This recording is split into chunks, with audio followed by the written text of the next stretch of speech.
Bonjour tout le monde. Aujourd'hui, on explore une réalité qui est littéralement vitale, mais qui passe souvent complètement inaperçue. Saviez-vous que juste sous nos pieds, cachés dans le sol de nos magnifiques forêts québécoises, il y a une sorte de compte bancaire invisible? Bien sûr, on n'y trouve pas d'argent, mais on y trouve la vie elle-même. Alors, on va décortiquer cette analyse ensemble pour vraiment comprendre comment fonctionne cette richesse cachée et surtout pourquoi c'est si crucial pour la survie de nos arbres au quotidien. Imaginons un instant que la forêt fonctionne exactement comme notre propre compte en banque. C'est super simple. Chaque jour, nos érables, nos sapins, nos épinettes puisent leur force vitale directement dans la terre. Ce seul-là, c'est leur compte épargne. Quand un arbre grandit, eh bien, il fait des retraits continus de son compte pour pouvoir construire son tronc, faire pousser ses branches et nourrir ses feuilles. C'est un équilibre super délicat, mais c'est ça qui garde toute la forêt en bonne santé. Mais voilà, il y a un hic. Notre fameux compte bancaire forestier est en train de se vider de ses économies. Imaginez que vous faites des retraits constants sans jamais faire de dépôt. Des phénomènes de tous les jours, comme les pluies acides ou encore certaines pratiques de récolte forestière intensive, viennent gruger peu à peu ces réserves naturelles. Et à long terme, ça menace directement la fertilité du sol. Et ça nous amène directement à un terme un peu savant, les cations basiques. Bon, ça a l'air super technique comme ça, mais rassurez-vous, c'est juste un mot compliqué pour parler des éléments nutritifs essentiels dont les arbres ont absolument besoin pour rester en vie. On parle ici de choses très basiques comme le calcium, le magnésium, le potassium. Bref, ce sont les vraies pièces d'or de notre compte bancaire forestier. Sans eux, la croissance s'arrête net. Alors, pour éviter que nos forêts se retrouvent carrément en faillite, les scientifiques se sont dit « OK, il faut qu'on fasse un grand audit ». Comme de vrais comptables, ils devaient aller vérifier les livres. Il fallait déterminer exactement ce qu'il restait comme richesse dans le sol et quelle quantité précise était retirée par les arbres. Mais là, une question super logique se pose. Comment est-ce qu'on fait pour calculer ce qu'il y a à l'intérieur d'un arbre sans être obligé de raser toute la forêt pour la peser? C'est un méchant casse-tête scientifique et logistique, avouons-le. La solution secrète des chercheurs, les équations allométriques. Encore une fois, pas de panique avec le jargon. Ce sont juste des formules mathématiques générales qui servent de raccourci.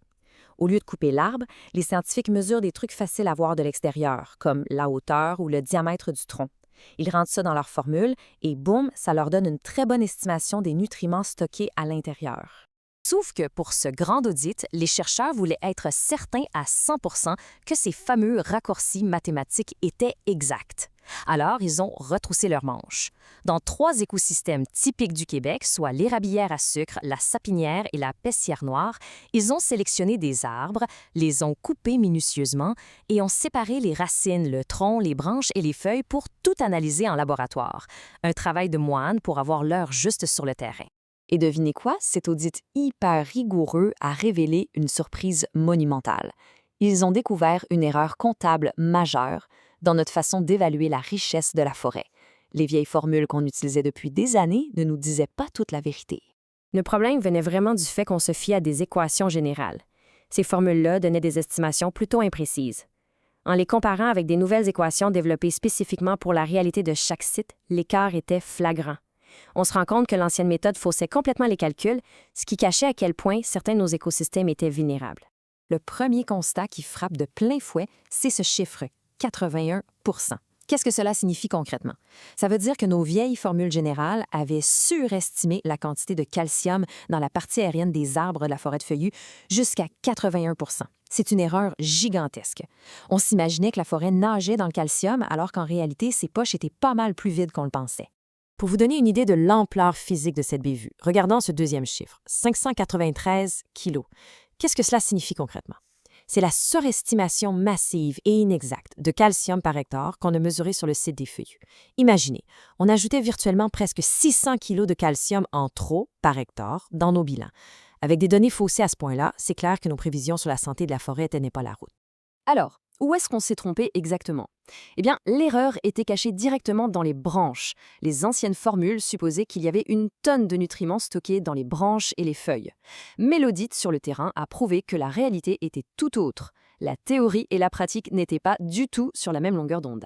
C'est bien beau de savoir qu'on s'est trompé, mais l'important maintenant, c'est de savoir comment utiliser ces nouvelles données hyper précises pour protéger nos écosystèmes au Québec. Il nous faut un plan d'épargne solide pour éviter la faillite de nos sols forestiers. La solution, heureusement, est d'une simplicité désarmante. Puisqu'on sait maintenant que les branches contiennent une part tellement vitale de la richesse, il suffit de les laisser au sol lors des récoltes.